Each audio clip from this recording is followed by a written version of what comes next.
order.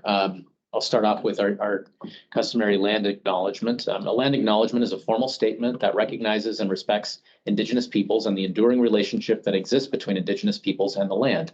I'd like to acknowledge that we live and work on the unceded land of the Dena'ina people and thank them for their past, present, and future stewardship of the land on which we all live. And then another note about our Teams chat is that the Teams chat is not part of the audio recording of the meeting. So if you make a comment in Teams, it's best to make it, speak it out into the record so that we have a complete record of the meeting, just by way of reminder. I think we can proceed with our roll call. Chair Nolan Clouda. Present. Vice Chair Al Tamani. Here. Mr. Brian Flynn. Here. Mr. Matthew Harvey.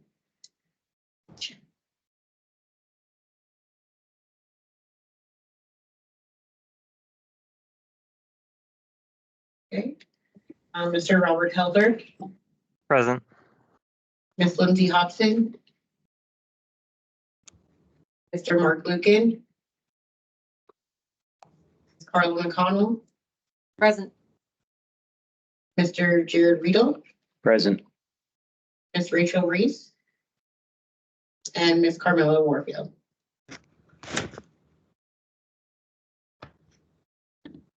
Okay, so we have, what is that, 7 members, I think, right? So I think we have quorum to do business. Yeah. Very good. So we can move on to the approval of the agenda. If anybody has any addition that they would like to make to it. I move to approve. Okay, move to approve. Mr. Tamani, any? I second. Second, okay. Mr. Riedel, thank you. Then we can move on with the agenda as presented. We've got an overview from maintenance and operations today, which I think has been a topic we'll enjoy digging into. As far as informational reports, I don't have a formal report to give to the group. One item that I'd put on the table or I put out there for consideration in a future meeting is that we've kind of fallen out of it. We sort of fell out of our normal cycle of electing a chair. I was elected chair about a year ago. Actually, I was not present at the meeting. I was away, and I did accept, but I said that I think I had said ahead of time that it was to the person who nominated me that if absolutely nobody else wants the position, then I'm willing to do it. But otherwise, if someone else wants it, they can have it. But it is now that we do have a pretty much a new body altogether, new faces. It is probably a good time in the next few months to think about revisiting, the chair and vice chair positions and making sure that we have the folks that are wanted to speak for the whole group. So with that, I think do we have an assembly report? We don't have anyone from the assembly present, do we, to give an assembly report? I don't think. We could move on to our ASD report, and then if anyone if Meg or Anna or anyone from the assembly comes, we can circle back to them maybe. So turn things over to ASD. Hi. Oh, good morning. This is Kelly Lessons. I don't know if anybody from ASD is in the room. It is spring break, so just a flag there. I guess I'll be pretty brief. The Anchorage School District, like districts around the state, is eagerly awaiting, I guess, midnight tonight, which is the deadline for Governor Dunleavy to either sign SB 40 into law or veto it, or allow it to pass into law without his signature. At our recent budget adoption meeting at the end of February, we extended that deadline by about a week.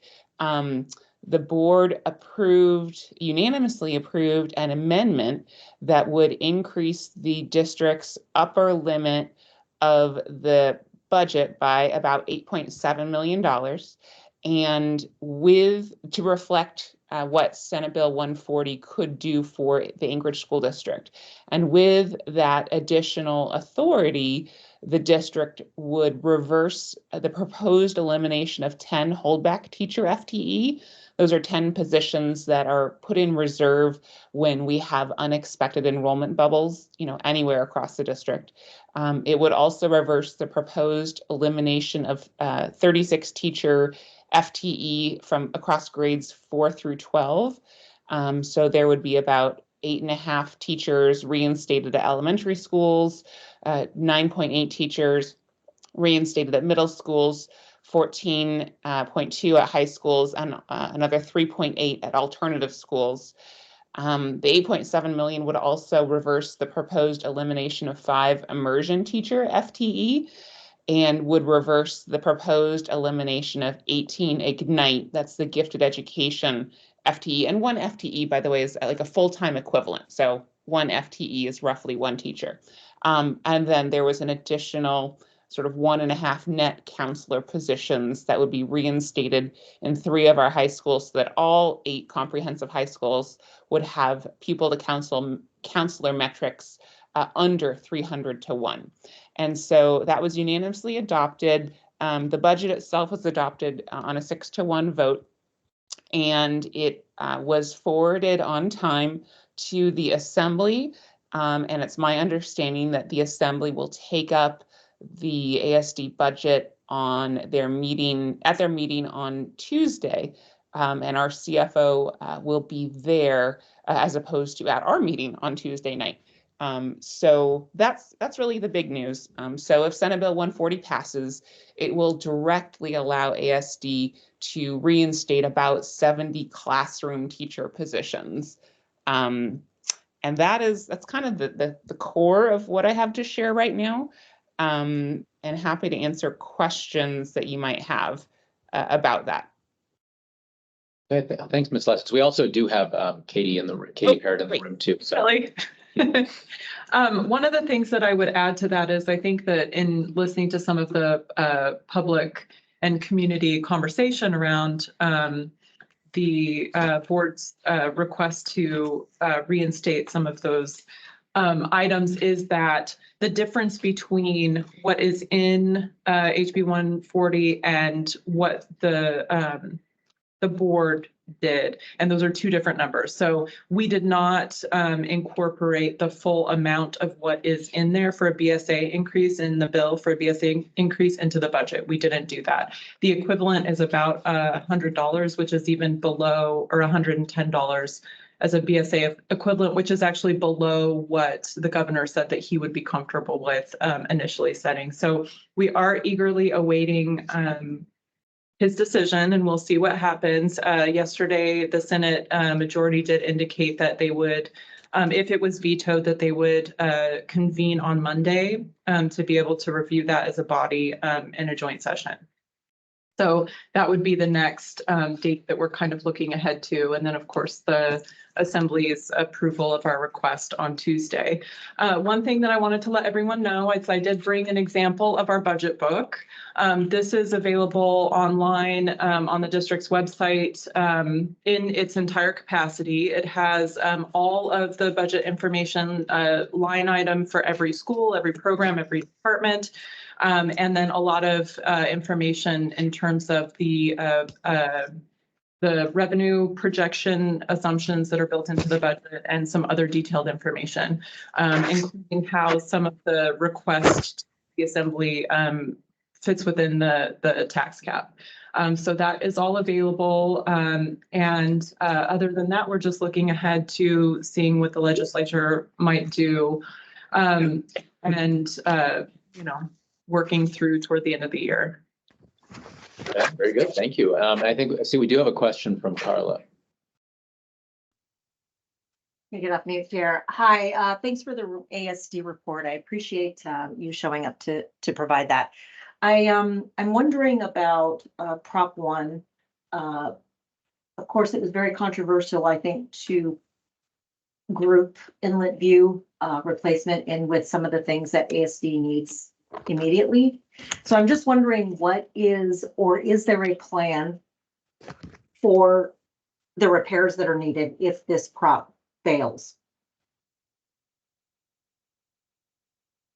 Did that make sense? Yeah. Carla, that's a great question. I am under the assumption that that's probably best going to be something to talk about after the results of the election as needed. Capital projects and construction maintains an ongoing, the board approves an ongoing 6-year capital improvement plan. So projects are identified according to need based on a facility condition index and an educational adequacy index. And that's all spelled out in our annually approved 6-year CIP. So I assume that projects will continue to be prioritized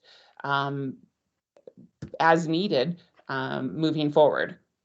So I don't really have a great answer for you other than that there's always a process in place of constant reevaluation of what is most necessary to deal with in the larger context of our billion-dollar backlog of facility maintenance needs and the reduction in bond debt that we have moved towards over the past, since FY10. There's been a massive reduction in the aggregate bond debt and an increase in our facility backlog. There's a great website. It's the asdk12.org/bond. And I think that one of the most helpful, I'll put that in the chat if I can. One of the most helpful parts is a slideshow that was added that really spells out the process and shows all of the schools that are on the bond this year, both for immediate projects and the ones that the design work is part of that. So the design work would be done over the coming year to get those projects ready for the 2025 bond. And again, that's asdk12.org/bond.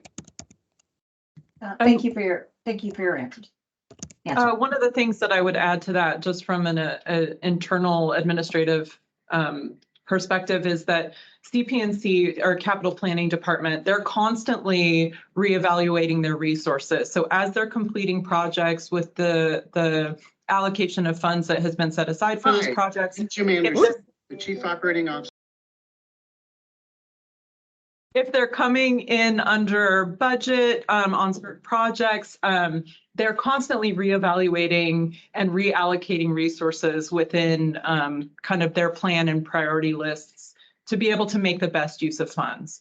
So I suspect what would happen is we would go back and we would reevaluate, prioritize projects, and then make a new plan for funding as we needed to. But yeah, the backlog is significant, and that would be a challenge. Other questions on ASD? Yeah. Yeah, I'd like to get a rough number of the enrollments in the high schools, the mid schools, and grammar school, Okay. exclusive of the charter schools. So taking them out, like separating those out, the charter schools from the other. Yeah, that'd be Okay. fine. Yeah. Okay. And you just email it to me or whatever. Did I hear it correctly? The proposed budget is below the budget that the bill will allow. Correct. So what is the plan for that surplus? Well, we would go through a process, of course, with the school board. But what the recommendation would likely be from the administration would be that those funds are set aside to be able to backfill a structural deficit for next budget year. So the 680 is not sufficient to solve the structural deficit, the difference between growing costs and the revenue that's provided by the state to fund education. So it's that lessens the immediacy of making really, really big, difficult decisions for the budget this year and next year. So it gets us, what that bill does is it gets us through one more budget cycle, essentially. I would. Go ahead, Ms. Lessons. Yeah, I would just add that the front of the budget book that I think Katie has in the room with you all and is online kind of spells out the next few years that the board and administration anticipate with respect to that structural deficit. And if I recall, the number is something like FY26, so the 25-26 school year, the anticipated deficit, if there is no change in the base student allocation, is about $91 million. It's my understanding that, a $680 BSA increase would decrease ASD's deficit by $49 or $50 million. So we're still looking at a substantial deficit for FY26, which I think explains some of the reasoning that that Katie just shared. Thank you. Thank you. And I want to mention for the record that Matthew Harvey has joined us, and he also has his hand up with a question. So go ahead, Matthew. Hi, can you guys hear me? Yes. Yeah. All right, perfect. Sorry, I was a little bit late today. And so you may have mentioned something about this already, but I just wanted to ask about the budget versions. There was a version, right, that had, I think, a $30 BSA equivalent or something smaller. And so I guess two questions. One was kind of, that was basically to avoid the cuts, but also was funded with very heavily with fund balance. Is that correct? Or I guess how did, yeah. So the preliminary budget that was put forward to the board to go through the board's approval process was based on the BSA that is in statute. So that was based on kind of the legal funding amount. And it included 71 million of fund balance to be able to balance that budget. So the proposed budget that's going before the assembly builds in a little bit of extra that is roughly equivalent to $110 of a BSA increase. Okay, and that the change in the BSA equivalent increase is focused on that basically goes to reducing the fund balance. Is that required in the previous version? Is that correct? Actually, that amount is the kind of the proportional revenue that would match the items that were added back into the budget. So to preserve our current level of PTR, to add back in the holdback teacher positions, immersion teachers, to readjust the counselor positions and those items that Ms. Lessons had talked about. So it is to preserve the current level of programming and service. Okay, and that's the most recent version that's in front of the assembly, is that? Correct, yeah. Okay, all right, perfect. I'm all caught up. Thank you. Yeah, I think it's there was the proposed budget that the board received was then amended, and we voted to increase the overall ask for the budget by that 8.7 million to directly allocate some additional funds to classroom teachers. And if I can be a little bit crass here, or just straight talking, it's to prevent terrible things from happening to our kids next year, to prevent the increase of classroom sizes, to prevent the loss of beloved and really important programs. So we did not allocate the full extent of what SB 140 might be. We simply wanted to avoid displacing 70 teachers and likely driving more teachers away, driving families away because of the loss of those educational opportunities. So we kind of wanted to stop the bleeding using the very positive, it was like 93%, 96% support in the legislature as our rationale for allocating funds directly to the classroom to prevent things from getting worse. Absolutely. If I could, Nolan, could I ask one more question? Go ahead. And that'll probably have to be our last question. Absolutely, yeah. It's about the new middle school model. Has there been any discussion? It's probably too early to say anything specific, but has there been any discussion about impacts on facilities costs or related fixed costs with moving sixth graders up? There was, and Katie, you can help me out here. The board approved about a month ago a one-time allocation of funds in the realm of $3 million to make sure that, you know, classrooms are painted, that relocatables are moved from elementary facilities to the middle schools that will need it. I think a big transformation, as far as I understand the facilities, is going to happen with the change in how classrooms are used. If a teacher was going to have a planning time, instead of having that classroom be empty during that time, essentially the classrooms will be continuously used. So we're going to be increasing our building efficiency.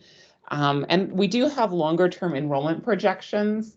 And, you know, the next few years are going to be, we will have our largest sort of bubble of students moving through middle schools. But I think that this will allow the district to make very strategic long-term decisions about how to run an efficient school district. Great. I appreciate it. Thank you. All right, thank you. Thanks very much for the updates on ASD. We would, so now we are joined by Assemblymember Brawley, and we can hand the floor over to her to give us an update from the Assembly. So go ahead, Anna. Yeah, thank you. And hopefully you can hear me okay. Yeah, we hear you fine. Okay, great. Yeah, thank you. And I'm sorry for being a little bit late. I got in late last night from DC. That's one of the updates I can give. So let's see. So I'm also just catching up, but happy to answer questions as well. So you guys covered the school budget. That's one of the big things on our agenda on Tuesday. So I will be looking at that closely. And then, of course, maybe this got covered already. So apologies if it's duplicate, but just it's important to keep in mind that the Assembly's role in this is a little bit different. So whereas, you know, with our city budget, we make line item amendments, you know, we can have some control of it that way. But for the school budget, we basically approve the spending limit for ASD. So that's why, you know, we look closely at their budget, certainly. But our moves are either approving the full amount or approving a reduced amount. And I know in the last few years, the Assembly has approved the full amount. I personally intend to do that as well. So I can't speak for my colleagues, but that's where we're at. So what you'll see is different than, you know, our full city budget process where there's a lot of amendments or we're getting in the weeds, because that is, in this case, that's the role of the school board. So thank you so much, Member Lessons and everybody for working on that. So so that's one big thing to be looking for. Another one coming up on our agenda on Tuesday is something that was, I don't know if this group discussed in detail, but a proposal put forward by the administration basically to increase the allowable steps and kind of addressing pay for non-represented and executive employees, as well as public safety employees. And so we had a good meeting and a work session basically a week ago with OMB, with our CFO and HR and a couple other folks. And so we worked through that one.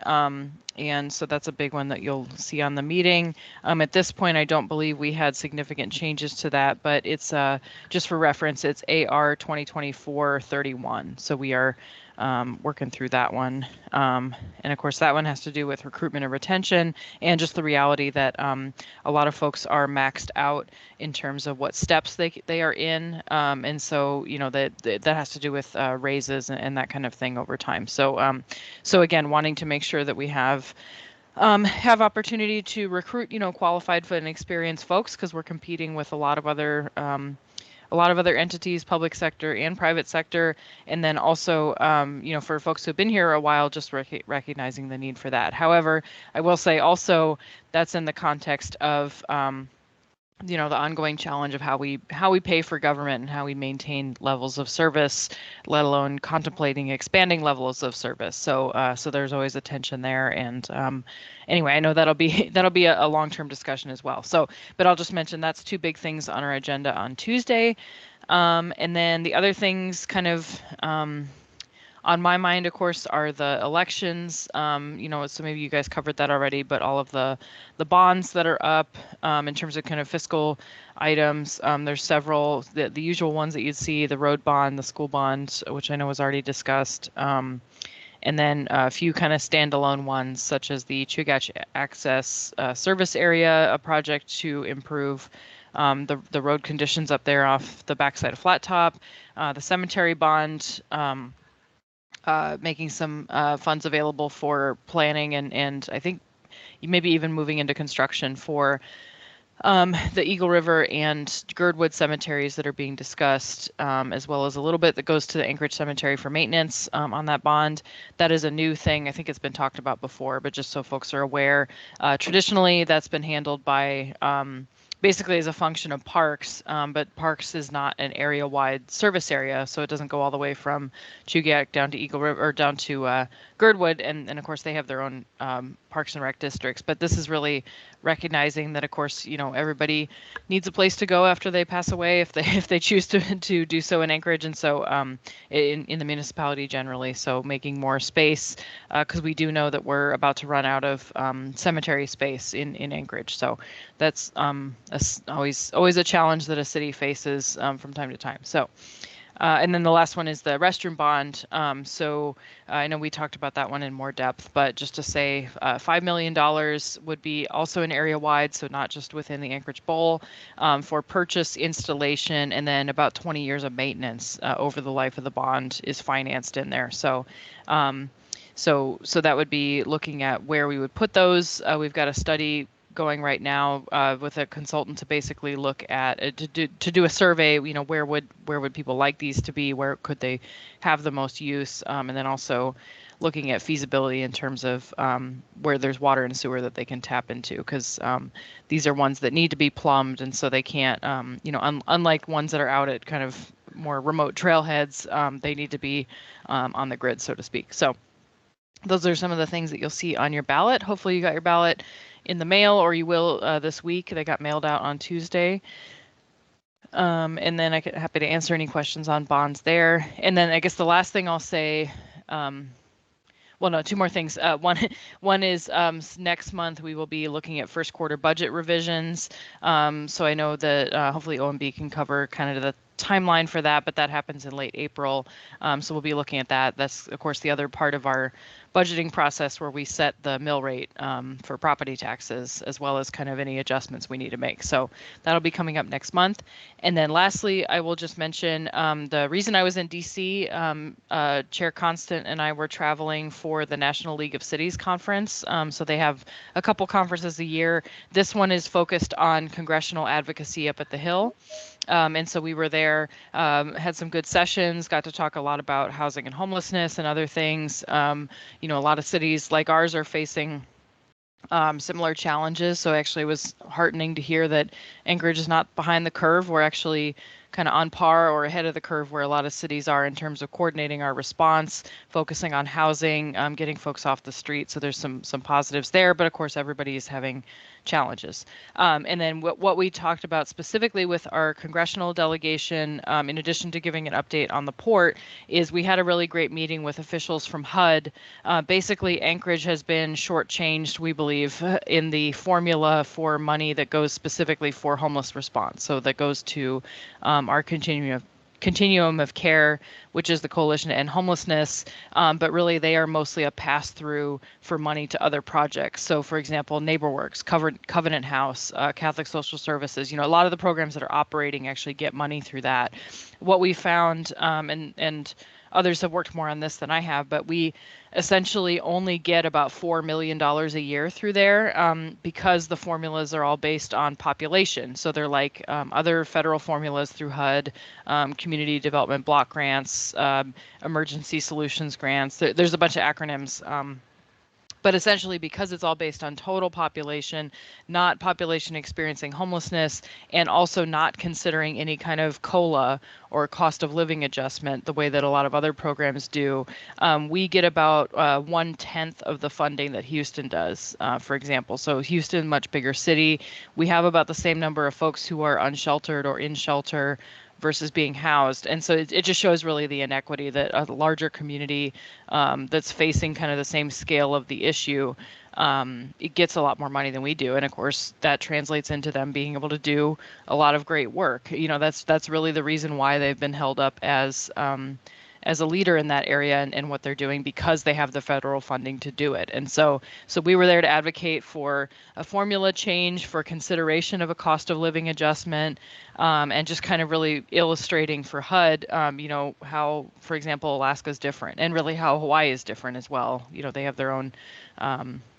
own issues as well, or kind of differences, but we're really similar. We're both basically islands in terms of, flow between other states. So anyways, so that'll be a long-term conversation, but really working to advocate for that. And we had actually staff from all three of our congressional offices and Representative Pautola joined briefly by teams in that meeting as well. So really putting good pressure on HUD to say you need to look at this formula, you need to think about a more equitable solution. And of course, more federal funding would let us do a lot more in the ways that we're already really making progress. So anyway, so I know that's a lot as it usually is, but I'm happy to take questions. Okay, yeah, questions for Assemblymember Anna Raleigh. The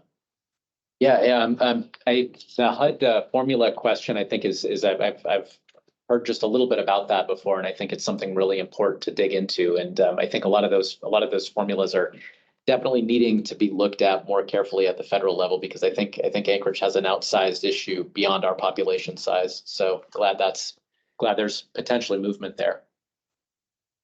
Yeah, for sure. And actually I can, I'll ask our staff because like I said, others have worked more in depth on this, but there's a couple letters that were sent, I think a year ago, that really outline the issue in a lot more detail and break it down to where in the formula there could be some improvements. So I will, I'll get copies of those and I'll send them after the meeting. Very good. Thank you. Thank you. If there are no questions, I appreciate your update. Thanks for joining us. Yeah, thank you. Ben? And if you don't mind, I'll hang on a little bit because I want to hear, it sounds like you have a presentation from MNO. Yes, we do. So please feel free to stay. Then I'll for OMB report, do you have anything you would like to share with the group? Sure, I can talk for 2 or 3 minutes. Sure. So we're working on Q1 budget, and we've been taking a look at updated revenue forecasts and updated possible expenditure changes. And as far as revenue, we did a refresh on our 5-year CPI calculation and our 5-year population calculation to see if the maximum tax cap number could go up or down. And the two worked in opposite directions. It turns out that the population dropped again, but the CPI went up from the 5-year average that we had loaded in the budget of 2.8% to a new 5-year average of 3%. So the impact of the two working in opposite directions meant that what we had loaded in the approved 2024 budget of 2.4% is now 2.5%. And so if you take that 0.1% increase and apply it times, let's just say for the sake of discussion, 345 of tax limit base, then that gives you $345,000 potential increase to revenues. So on Friday of last week, we also received the treasurer's estimated increases or decreases to revenues. And he doesn't look at every revenue. He only looks at select revenue accounts. So as an example, he doesn't look at PILT that we received from Chugach Electric. And I think maybe, so we had a nice long conversation about, hey, can you add PILT? Because that's a big one, right? And so I think maybe next year he'll add PILT to his spreadsheet, but this was his first time doing it. He took the job after Dan Moore retired after working in the Treasury position for many decades. But the some of his changes, unfortunately, are not to the good. They're to the bad. And to look at the total and then tell you what the components are. His updated projection for the accounts that he looks at is a decrease of $3 million from before. And the changes are as follows. They expect that tobacco tax, which was originally projected and loaded in the 24 budget, of $21.5 million should now be budgeted at $19.05 million. And the updated projection number is now derived from 2023 actual, because now we've just closed 2023. So people just aren't smoking as much as they used to. The next, so that's a reduction of 2.45 million right there from cigarette tax, yeah.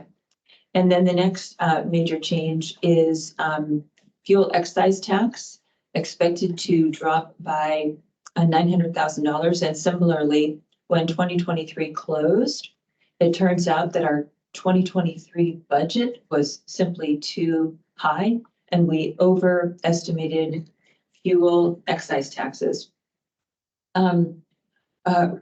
Let's see, what is another one? Contribution from the Illinois Trust Fund. We use a 4% trailing calculation. And unfortunately, a fresh calculation was performed, and now our expectation has dropped from $16.3 million to $14.5 million. And then I think that's it, except that outside of the tax cap, we've got marijuana sales tax. And similar to people smoking less tobacco, also we anticipate that marijuana sales tax revenues are going down, not because people are smoking less marijuana, but because the market for the retailers is getting so saturated that the price of the product is going down. So in total, maybe $3 million. So if we net the two together, a little bit extra possibly in tax cap from CPI and net of population versus what the treasurer expects, maybe 2.7 to the bad, but again, that's missing things like PILT. And of course, this is all pretty preliminary, but the direction's not going well so far. So then also we went out to the departments and the utilities, the enterprise funds, and we gave very specific instructions. The instructions were use the Excel form that's attached. Here's your deadline, and only include things that you didn't know about before and that are material. And what we got was very different. But in any case, here's what they submitted. In total, and this is ignoring the enterprise funds, we received about $5 million in requests for decreased revenues and or increased expenditures. But that includes a $1.3 million item for health for emergency cold winter sheltering, which I believe will be approved by the Assembly at the next Assembly meeting. So that should be removed once it's approved, the source being alcohol tax. So that would leave us with, if every single request was approved, that would leave us with $3.7 million of extra expenditures to load into the budget. But it's also missing many things. So for instance, it's missing the labor scrub that has yet to be performed, where we look and, for instance, if all the police captains and lieutenants have received a 10% raise, that is not incorporated in this yet. And so the remaining steps that have to be performed will take that $3.7 million number and make the expenditure side a little bit worse. So let's just say for the sake of discussion, that is 1.3 million. So we've got a $5 million expenditure problem. We have a $2.7 million revenue problem. That's 7.7 million. But again, that assumes we would approve all of the requests from the departments. And the mayor hasn't looked at this list yet, but I would be inclined to recommend to the mayor that most of them not be approved. But there are a few that look decent. And of course, emergency cold winter sheltering is one of them, but it won't be on the list by the time the mayor sees it. But community development requested support for their increased cost for GIS software. And our only choices are pay the increased cost or let our GIS software module become out of compliance. And that's a recipe for us repeating what happened with SAP, where our PeopleSoft modules were not kept current, and we ended up having to spend $100 million on SAP. So that we really don't have a choice other than to keep our licensing up to date with our software programs. And then there's a few others, but for for the most part, most of this should either be absorbed by the departments or, reviewed by the mayor first. Additionally, the utilities and enterprise funds have submitted their requests. AWW submitted a very robust list of requests. And what I will recommend to the mayor is that we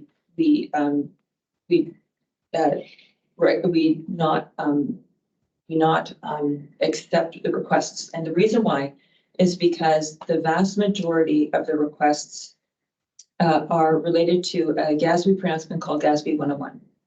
And GASB 101 says, hey, we all know that if you're an enterprise or a utility fund, you follow what's called modified accrual accounting and you record your liability for cashable leave. Well, now the accountants are saying, oh, let's make it harder than before. Let's also include stuff like what we think workers' comp liability payable might be and paid parental leave. And so they're just making it infinitely more complex. So AWW included provisions in the Q1 budget amendment for GASB 101 that together sum to about $600,000.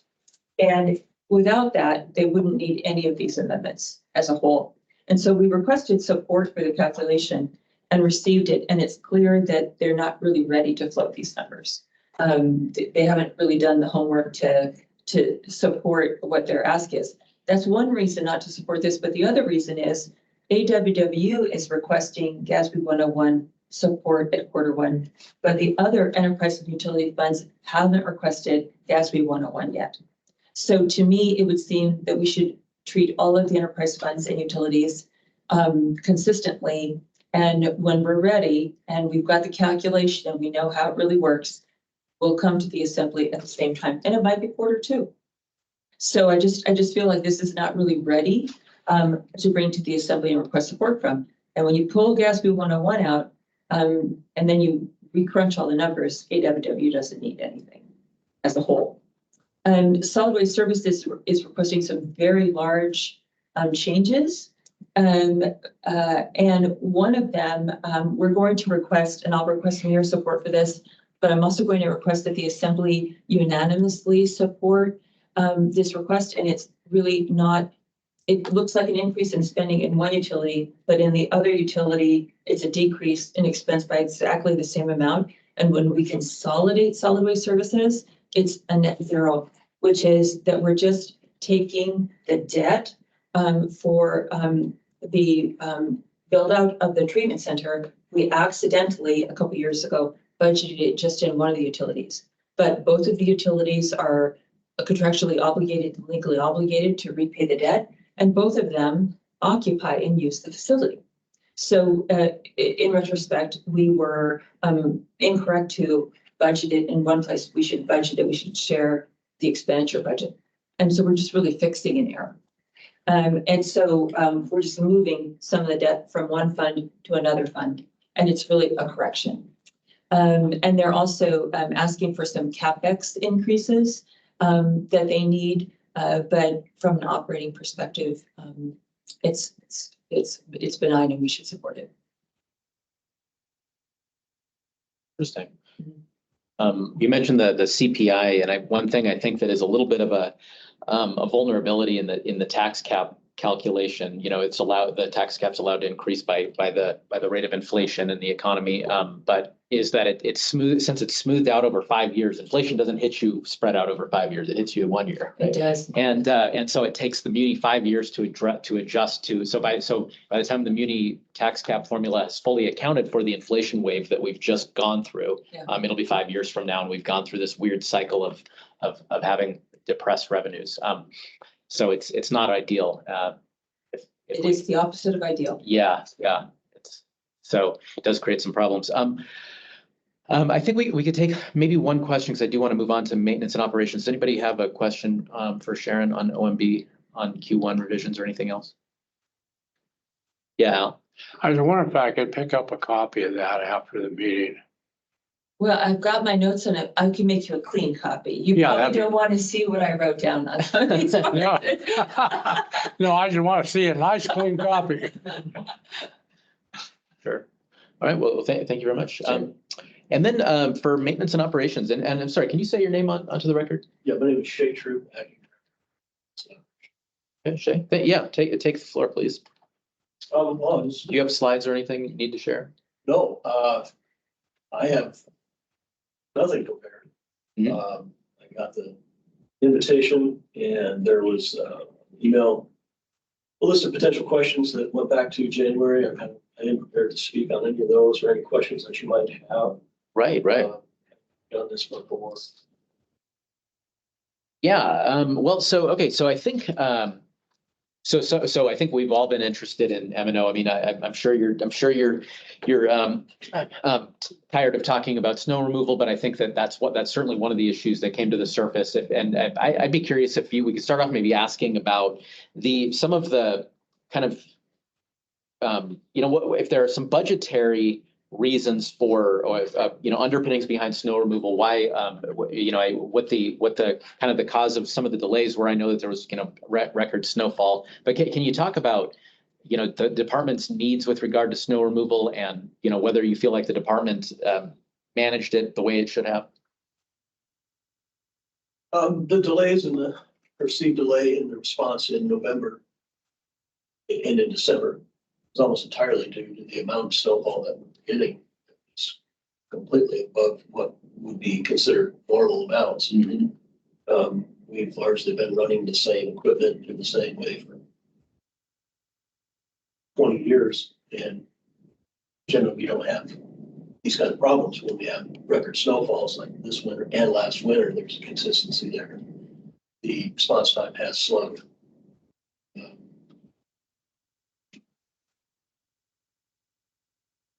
I'm trying to pull up the questions that we had sent to you as well, so I have those top of mind.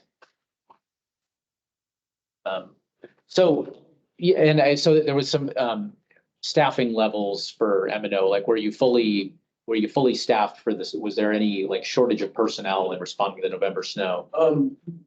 We are down some positions. We still are having problems filling positions.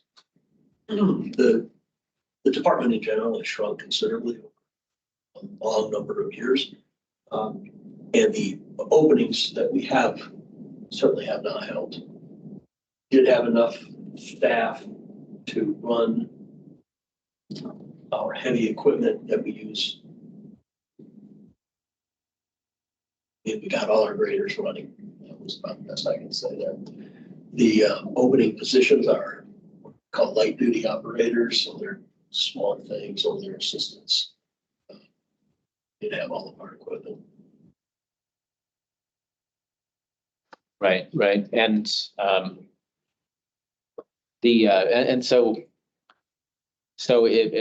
mean, in the view of the department, it was basically the snow removal issue was simply a matter of the amount of snow that came all at once being, kind of record breaking, right? Yeah. Yeah, I mean, I wouldn't know how else to say that. Pretty much just guess. We're running all of our equipment, barring the normal breakdowns that we have, which can be significant during the process. But we had our equipment was on the streets. Right. And I think there's the issues between the state and municipality, and the Muni did a lot of state roads in November, I think. Did some, yes. And that obviously sets you back as far as getting to the neighborhood roads and stuff, because you have to. Yeah, I don't remember exactly how long that was when compared, but it's 12 hours or something. Yeah. We were involved in another plow out and got back on our normal things. Right. So let me see. I'm pulling up the questions that we had submitted. I didn't have those in front of me at the time. So I apologize for delay, but Matthew, it looks like you have a question. Yeah, Matthew Harvey here. Wondering, you mentioned, staffing's been short. I guess two questions. One is, has it always been like that? Or if not, what are kind of trends causing it that you're seeing? And then kind of separately, what's the split look like of unionized versus non-unionized, or the number and type of collective bargaining agreements that you guys operate under and people that are in that department operate under? Our street maintenance division, there are members of the 302 operating engineers hall. So whether they come from the hall or they're introduced to the hall through working through us, they're 302 members. And I see a question from Anna. Go ahead, Anna. Yeah, thanks. Just briefly, one is unrelated to this topic. There's a work session on one of the things I mentioned tomorrow, so I'll make sure to send that to members. They could watch the recording if you can't watch it live on Friday. But question for this topic for Shay. So we had passed. The Assembly had allocated or appropriated money, about $750,000 for bonus incentive pay, and I know we recently approved basically operationalizing that in the agreements, and it was about $650,000 total. I wonder if you could just speak a little bit more to that in terms of how that how that interacts with staff retention. Thanks.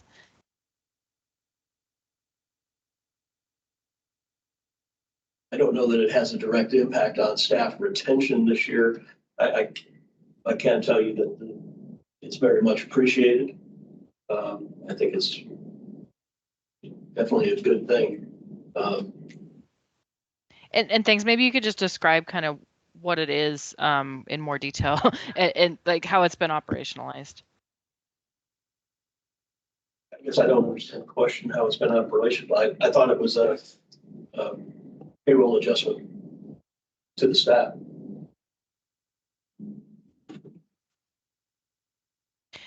Yeah, I guess I meant I know there was negotiation of bonus pay for certain employees, or maybe can you just clarify which employees that covers? Because you mentioned the operating engineers, but I know part of the discussion was there was a few different groups of employees that are involved in snow removal.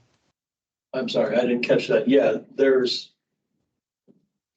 the operators of the equipment. There are mechanics at the heavy duty shop that work on that equipment, and management involved. So there is more than just the operators. Yeah. I think Matthew, you had your hand up.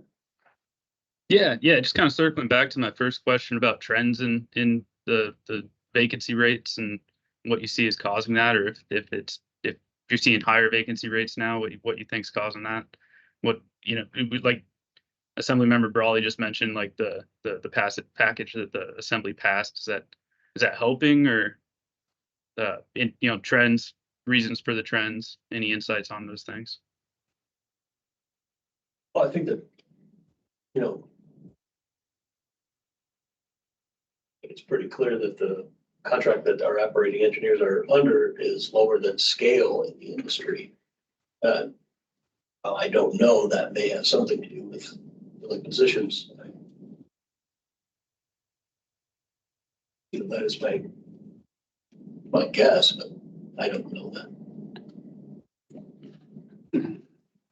Al, did you have a question? Yeah, I do. I think probably an idea that you may want to explore along with the operating engineers to establish an apprenticeship program. And you can start that, and then you can solicit from high school graduates. That gives you a new market coming in every year. And that works pretty well in other states. And I think that's probably something the Assembly and your department and the operating engineers can work to put together and make it an attractive known package. Because the way it is now, how many people on the street know you have openings? Anyway, that's my thoughts. Yeah, then with regards to, sorry, go ahead. I didn't raise my hand. Oh, sure. I had seen it reported in the media, and it's not super fresh, but that like on a longer term timescale, M&O used to have quite a few more operator positions. I think it was operator positions on the books, and then kind of over like a 10+ year period, fewer personnel. And is that accurate from your? That is consistent with some of the things I've dug up. I think we had about 90 people on staff. Right. At one point in the past, 10 or 15 years ago. So does that leave you with a department that you feel is not fully at its appropriate capacity? Do you feel like, is the department somehow, like, how do you get by with fewer positions than maybe you would have had a while ago? I just have to say, I don't have any experience with how it was a while ago. I've been in this position about 8 months, so I only know today. Could we use 90 personnel with equipment? Yep, absolutely. I think that's pretty clear with the snow events that we had this winter and last. I think 20 extra pieces of equipment on the road would be good for the community. I think it would allow us to get plow outs done quicker. Any question about that? How is the skill level and experience of your current operator crews? I guess you can't compare it to previous, but how would you judge it currently? Currently, the problem that we're running up against, we have a lot of long-term employees that are leaving through retirement, and they're being replaced with people that have very little. I mean, that's just the nature of how trades work. Someone's in an industry for 20 or 30 years. They become very skilled at what they do, and if someone's been doing that for 2 years, they don't have nearly that level. So we are replacing hundreds of years of experience with single-digit levels of experience all the time. And that trend is probably accelerating. And that's just the age of the workforce. That goes largely not just in our street maintenance department, but all of our trades, whether it's at the city level or in the industry. So, do you feel it has a bigger impact on the speed with which you can do the clear outs, or the quality, or kind of both? I think our managers of the department do a pretty good job of making sure the quality stays at the level. That's one of the things that we talk about all the time. It's very important to our staff to do very good work, and the service level is what we call it. That's the number one thing we want to do excellent work for the community. There is probably some amount of efficiency that is lost when you step down in that level of experience. But for the most part, I think the speed of the response is pretty consistent, because we have the supervision has a larger number of years of experience. Right. Yeah, Al? I think your crews have done an excellent job this winter. I think when you get a drop of 3 feet in one day, that's probably a 20-year aberration. And you really can't judge everything on once every 20 years. But I think they've done an outstanding job. Thank you. I will pass it on. I feel the same way. We worked around the clock from about the 9th of November until sometime around the 10th of January, 7 days a week, 24 hours a day. We had crews in Thanksgiving, Christmas Eve, Christmas, New Year's Eve. We really worked hard to try and keep everybody moving. So what kinds of metrics does the department keep track of? Like, is there a response time after snow events, or do you have? Yeah, they're reflected in our PBRs. So we have those metrics that we use, and those are all triggered. That plow out is triggered by 4 inches of snowfall. When we get 4 inches of snowfall, that's when we start plowing our arterial streets, and then moving into neighborhood streets and what we call our plow zones, which at that point, that is what triggers the 84-hour plow out deadline. Right.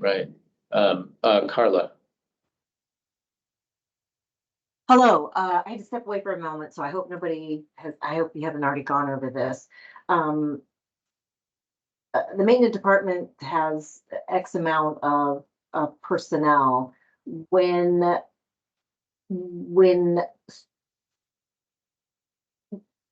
there's a heavy dump of snow, where are the the personnel pulled from to jump in the plows and go out? I assume they have other jobs they're doing. I assume there's nobody just sitting around waiting to plow snow, correct? Yeah, there's no one sitting around waiting to plow snow, but our streets department, we work year round. So more than plowing snow, we patch potholes and do small construction projects in the summer. We do in the winter when we're not in an active plow out, we're plowing back the shoulders of the road and hauling snow from areas like downtown, what we call the central business district. That snow, when it's plowed, it is loaded into trucks and hauled off every time. So other parts of town, we're removing that snow from the road right away and the sidewalks and hauling it to our snow dumps. We've hauled 100,000 loads of snow to multiple different snow dumps around town so far this year. Yeah, Okay, Al? thank you. Go Did ahead, Al. some, oh, Oh, so sorry, Carla, did you have a follow-up? nope, not important. Thank you. Al? Do you have a sufficient amount of snow dumps? Yes, if we expand services at all, we probably will need additional snow dump capacity. We are going to be full in the next couple of days or couple of weeks, next 10 days. We are putting every bit of snow that we can into our snow dumps. And we're going to be at capacity just about the time when we're going to have to stop hauling snow due to temperature. We try to haul snow as long as we can so that we prevent flooding and storm drain issues. When we had that recent thawing event, maybe 3 weeks ago, within just a few hours, we responded with all the teams thawing out storm drains and everything. It was causing flooding all over town. So one of the ways that we can alleviate that to the degrees that we can is by hauling snow out of the places where there are no flood events. How many snow dumps do you have? I think 4 now. We lost one a couple of years ago, a few years ago. How'd you lose it? It was just removed from budget or something. I'm not sure. I was not part of any of the department at that time. I think there might be a new one on the bond. Yeah. You know, the school district owns a lot of land around town, in the municipality that's vacant. And perhaps the city, the assembly could take a look at those. And because there's nothing being built there at this point, maybe they could develop some of those slots to store snow, because that would give you a little more efficiency in certain areas. I would welcome that. Definitely look at that. I see Matthew's hand up. Yeah, yeah. So what do you see as a constraining factor? Is it people or is it equipment or is it, being able to maintain the equipment? Normally you got more of one than the other, or any insights on that?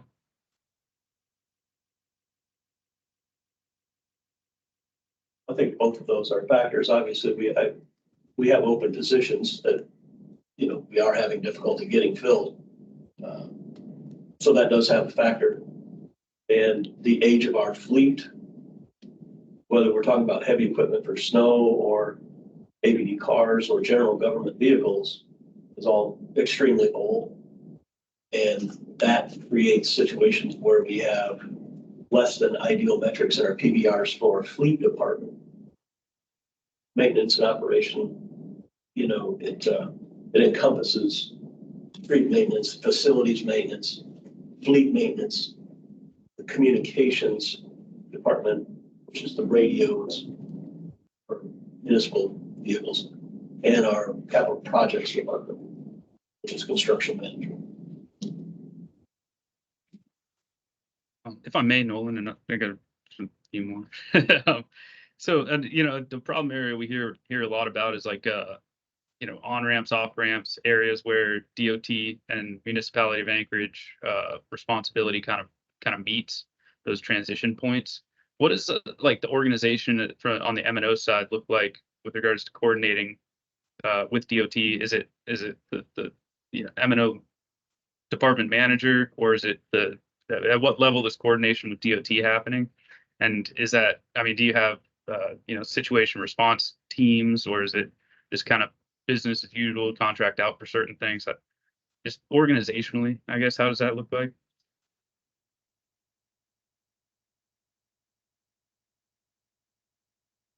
Our managers at street maintenance, Paul Van Lanningham in particular, does communicate with the state.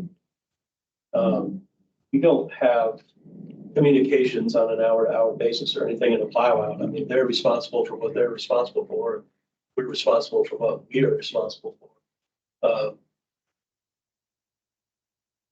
Both try to, I'm sure, handle our responsibilities as best we can, but it's pretty tough to coordinate the efforts between the state and the city because the response is very different for the two entities. We have, they plow with different equipment than we do.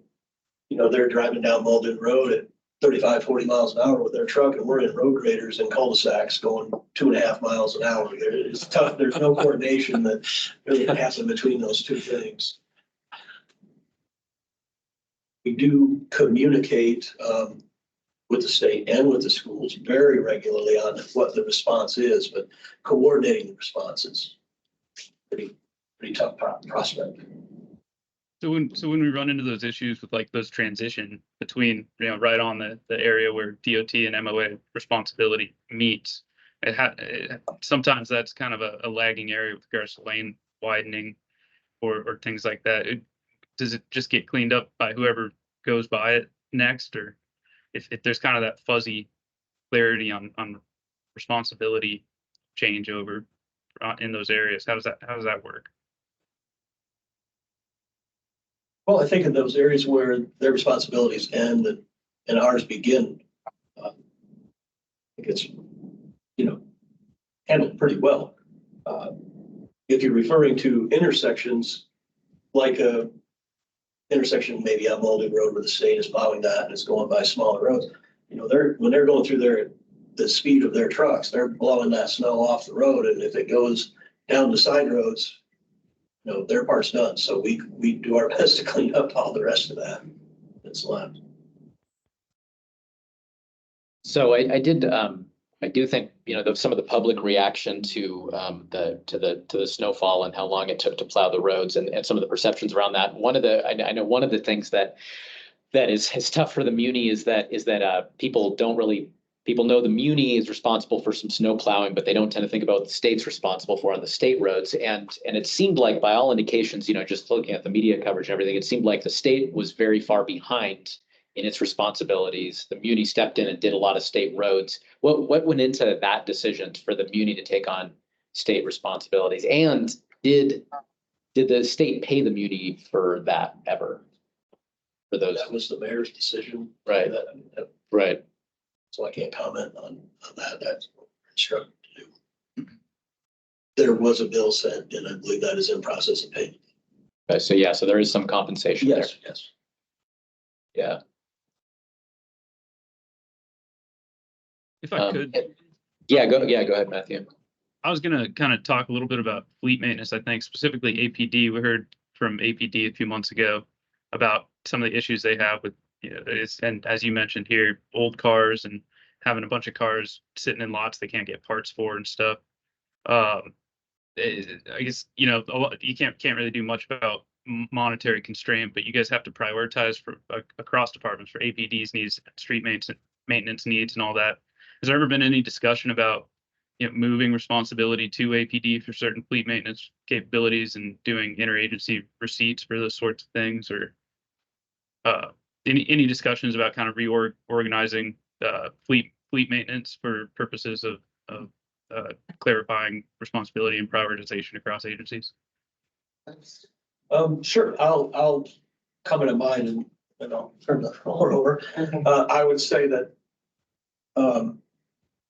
one of the problems that we have with our fleet maintenance and the cars, it's not a shortcoming of our people at the shops at fleet maintenance. when our APD fleet is 563 cars, so, you know, for easy math, if we were gonna have decided to not have a car older than 10 years, you'd have to buy 56 cars a year, right? The last cars we bought were $70,000. Those can be up to $80,000 for an APD vehicle. The last ones we bought were 70, assuming that we're gonna operate on the lower end going forward due to budgetary constraints. We're gonna use the number 70,000. That number is $3.9 million a year as it would take to keep police cars at 10 years old or newer. So if you were going to use industry standards of a 5-year, I've done a little bit of research on this, you know, you would need almost $8 million a year just for the APD fleet. Currently, M&O has budgeted $2.3 million a year for APD general government cars and heavy equipment for our street maintenance department. So can I opine on the proposal to Sure. take APD and let them be the master of their own domain? You know, right now, fire is not part of fleet. Right. They're the master of their own domain, and it has not gone very well. So if you're familiar with the assembly agenda coming up, quite frankly, this Tuesday, fire came to us and said, oh, hey, all of our fleet, and I'm not talking about the fire trucks, I'm talking about the vehicles that the captains drive around in. They're all old, and every single one of them, and I'm paraphrasing a little bit, every single one of them needs to be replaced because we allowed them all to become dilapidated and didn't manage our fleet. And we don't have any money to replace them. And by the way, we've submitted a 2024 CIB and CIP, and we've never mentioned replacement of any of our vehicles, yeah, either this year or in any of the out years. So rescue us, please. So in fact, we did, right? And they're going to have to go to external financing and pay interest to a third-party lender to replace their fleet because they hadn't managed their own fleet or allowed the experts who know how to roll a fleet program, rotate them, budget for them, and maintain them to do so. So, you know, be careful what you wish for. I agree with the comment that with more budget, you can rotate your fleet more often, for sure, absolutely. But what happens when you let a department manage its own program is that oftentimes you can appropriate a capital budget, but that department is sometimes incentivized to take an approved budget and transfer that budget for other uses. Sometimes you can use the word toys. You know, some departments have boats and things, which you could call a toy. And so I would be very, very, very cautious about considering the idea that police would manage their own fleet to be a good use of taxpayer resources, but would offer a friendly amendment, which is we could consider a different concept, which is roll fire into the fleet program for future purposes. You'd have to roll it in gradually. So that it can be professionally managed by the, you know, people who know how to manage a large fleet program. At the same time, I don't disagree that we should increase the annual appropriation for the fleet program because our first responders deserve, when they put a key in an ignition, that car should start, for heaven's sakes. So, yeah. So I think we see eye to eye on that. Absolutely. Yeah. Yeah, and Sorry, just I had to say something. Sure, no. Yeah, Just- Matthew. to be clear too, I'm not advocating for anything, just curious about kind of the discussion and what the conversation has been about that. Yeah. You know, and just to kind of follow up, I mean, do we have a rolling however many year, multi-year fleet maintenance plan? And, you know, even with fire, I mean, there should probably be some oversight as to what their asset management plan looks like. And, you know, outside of that, with fleet maintenance, is there like a multi-year fleet maintenance plan? Yeah, right now, in the time of my involvement, our plan has been to buy every car that we can. The APD has contributed funds. We have maximized our budget as best as we can, and we have ordered about, I'm going to say 50 cars since last July. They're starting to arrive now. So we're doing everything we can to get new cars into that fleet, but there's a gap of what we can do. And even to the point where APD has sought and achieved grant Yes. funds to help fleet come up with supplement the appropriations so that they could get extra vehicles beyond what's been appropriated. Yeah. I believe they have bond money this year. I think they even received some grants from Senator Murkowski as well. And Carla's hand was up. Sharon, are you saying that each of our departments have their own motor pools? It is not just basically their own motor pool. We don't have just a centralized motor pool for the muni that takes care of all vehicles. Each department takes care of their own. Well, so most department, I'm sorry if I misspoke, most departments don't have vehicles. Oh, Yeah, so for instance, OMB doesn't have a vehicle, purchasing doesn't have a vehicle. I'm just talking about the ones that do. We do, each of the ones that do have vehicles have their own motor pools. M&O has their own motor pool, and I'm sorry, I'm using military Well, terms. Carla, so I think the answer is that M&O manages the motor pools for most departments, but not for fire. And the discussion is about whether police should manage their own or not. That's what we're talking about. Okay, thank you. So, yeah, M&O, so actually, go ahead, Al. Go ahead. On management and budget, on the budget, do you take, depreciation off of each vehicle? Well, so depreciation is a function that's calculated by the fixed asset accountants. OMB doesn't get too excited about depreciation because it's just a journal entry. Okay, so does that reflect on a profit and loss? So always a nice simple question always usually has two answers to it. It depends on whether or not you live in the world of general government, like Fund 101, or if you live in the world of utilities and enterprise funds. So in the world that I live in, depreciation is totally irrelevant to me. But if you live in the world of AWW and Port and Solid Waste Services and Merrill Field, then depreciation is real and it does impact your quote unquote net income. And you can go to the RCA and say, I want to increase my rates. So it depends on what world you live in. Do you live in what I would call the world of business? Are you running a port? Yes, depreciation is real. Or do you work in this building and then depreciation is just a butterfly floating around the air? How about the police and fire? It's floating around in the air. It's a butterfly. So they do have that reflects on their budget. Yeah, they don't care about depreciation for the most part. I'm sure there's an exception here or there. Well, let me ask this. Hypothetically, if you have depreciation in your budget, why couldn't they set up a trust fund? The assembly set up a trust fund for the police department and the fire department. That they take that depreciation that's reflected in their budget and put that cash in that trust fund. And then that trust fund could then buy the vehicles. Well, a couple answers. Number one, depreciation isn't cash. That's why we don't get too excited about it. Okay. That's my first answer.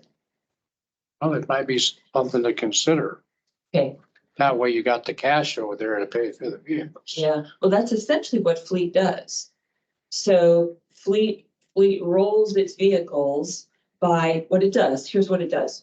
And let's take only police because fire, lives on its own on the island of Oahu, right? But for police, Fleet calculates a charge and bills the police department. And that charge is all inclusive. Doesn't really take depreciation into account, but sort of does. But it takes every cost plus a little bit of an extra margin, and it bills police. So police pays the bill, and that's how fleet is able to buy more vehicles. Oh, I see. Yeah. I see. Yeah. Yep. Okay. Said the same thing. So it does then come out of the budget then. Yeah. Okay. Yeah. So we could have probably we maybe have one more, if there's one more question, otherwise we might need to wrap up with M&O. I don't see anything, but thank you very much for joining us and for answering our questions. Yeah, thank you for the work that you do. I know you guys have had a busy season, so thank you. It's a tough winter. I imagine so. Been very informative. Thank you. Thank you. So we have a space for audience participation, and I think we actually do have at least one member of the public on the line with some commentary for us. And I think Mr. Edgington, I think that is you. So if you'd like to make a comment, please do. Thank you very much. My name is Mike Edgington. I'm from Girdwood. I'm also an elected official. I'm service area board for Girdwood Board of Supervisors. I just wanted to talk briefly about room tax. It's an interesting topic and something I've done a fairly deep dive into, and I think it might be interesting for this body as well, and maybe we can talk about it in more detail in the future. So I'm really going to say two main things. Very, very brief history of room tax. It used to be about 5% under the Greater Anchorage Borough, increased to 8% in 1979, half of which was dedicated to promotion of tourism industry. Then when it came to building the new convention centre in 2005-ish, there was a ballot proposition to increase room tax to pay for the bonding of the building the convention centre. So it increased from 8% to 12%. Since 2006, it's been very interesting looking at the revenues. They for the first decade, they drifted gently up from 19 million to 25 million, growth of about 3.5% a year. In 2016, something interesting happened. Treasury tracks the money coming in from motel hotels and this other category, which used to just be bed and breakfast, but is now also short-term rentals, Airbnbs. And around that time, we started getting, the Muni started getting money directly from the platforms, the short-term rental platform. So what we saw from 2016 until 2019 is about a 3% increase again in hotels, but about a 15 to 20% increase, nearly a 30% increase annually in this other category, mostly from short-term rentals. And then obviously we had the disruption of COVID. We've recovered from COVID, bounced up. Now we're at a point where growth has been, since 2016, has been about 8% in the hotel category and about 34% in the Airbnb category. So we've going from a steady increase from 19 to 25 million from 2006 to 2016. It's now gone from 25 to 45 since 2016. So there's a lot more money coming in. The other very interesting thing about room tax is how money gets used. Nominally, 1/3 goes to tourism, 1/3 goes to general fund, and 1/3 goes to convention centre. But because of details of how the bonds were actually issued, there are far more restrictions on the money, and the actual numbers, due to bond financing requirements, are much closer to about 7% goes through restricted funding that can be mostly spent on convention centre. About 1.1% goes on tourism, about 3.8% goes to general. What makes this year particularly interesting is those restrictions, which means basically that most of the money goes through these restricted funds, had an escape clause. When the tax receipts were high enough over 2 consecutive years, those restrictions completely disappear for the life of the bond, so no longer apply. And according to my numbers, and I think this will be confirmed by finance, we hit those conditions in both 2022 and 2023. So what this means is a lot of the money that was tied up to the convention centre, the additional money over and above the 1/3, is no longer tied up that way. So that gives a lot more flexibility about how things could be spent in the future, which includes this year. So it does have implications for first quarter budget revision. There's much more I can talk about, but I'm just going to hold it there and just leave that as a teaser for perhaps further discussion in the future. So, thank you for that, Mr. Edgington. So he had reached out, Mike had reached out to me, via email just in the last week and mentioned this subject about, the bed tax revenues that are derived from short-term rentals and whether it was something that we might want to discuss as the Budget Advisory Commission and do a deeper dive into in a future meeting. And so I mentioned to Mike that he could come and speak during public comment period at the meeting today and gauge the interest in the group for speaking about this at a future meeting. So I think that the bed tax revenues, the formula, the way that the revenues are distributed and the opportunity to have more flexibility in the future might be an interesting topic for us to look at. What's the best use of some of that bed tax revenue, especially when short-term rentals are, sometimes, blamed for some of the housing shortage issues and some of the other challenges, and are there better uses of that revenue that we can discuss as a group? And so I was thinking that I open it up for commentary from the BAC if you guys have questions for Mike about that, or if you're interested or not in digging into this in a future meeting. I personally would like to, get into it in a meeting. I think it'd be informative, and we may have some recommendations on that. I agree. Okay. Some interest there. I agree. I think it'd be a great topic to talk about in a meeting. It's one of those things which we could possibly take action on, kind of look at, with regards to some of the departments or some of these specific recommendations, like taking action through resolutions on some of these things. Yeah, I agree. So I'm hearing a lot of interest in that. I don't think we had a topic for our April meeting picked out just yet, if I'm remembering correctly. And so this might be something that would be good timing for April. It might be, we could do, I think Mike's done a fair amount of work digging into this. Might also be good to have, I don't know who on the Muni side can speak to bed tax revenues and how that money is spent, if there's somebody at the departmental level that makes sense to include in that. Mike? I think Russ Risvold is the person I've been speaking to who has an encyclopedic knowledge. Mike? This is Sharon. Yeah, hi, Sharon.